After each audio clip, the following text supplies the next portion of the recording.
Up Downtown Studios. Yo, Tab, Mr. Millionaire.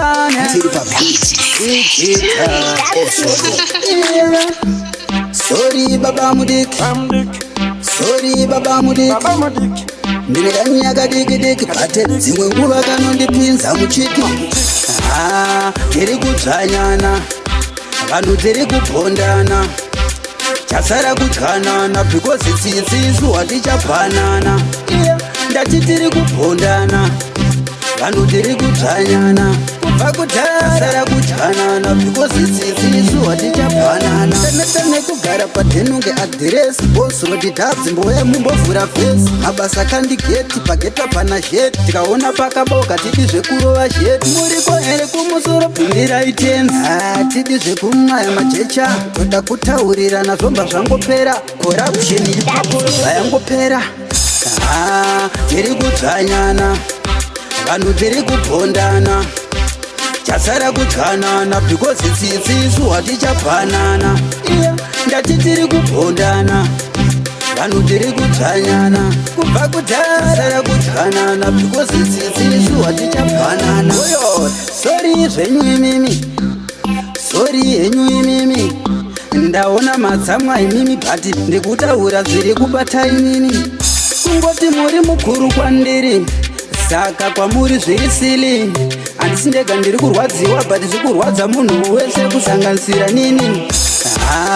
Tiri kudzanyana, vanhu tiri kupondana.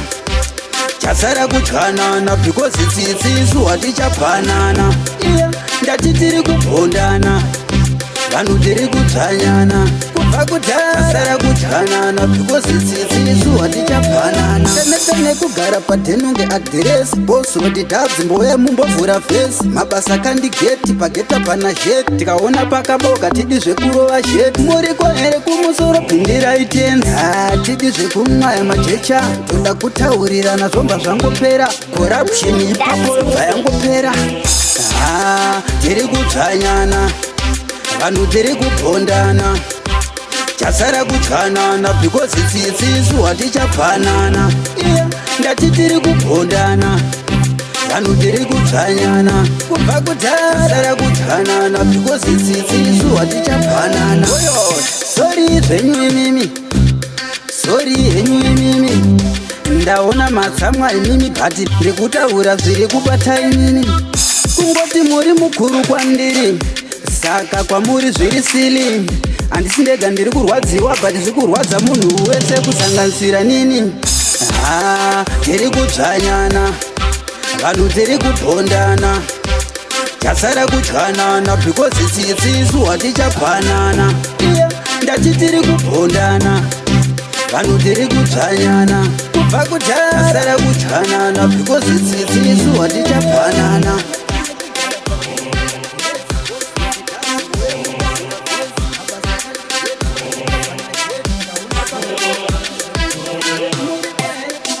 United,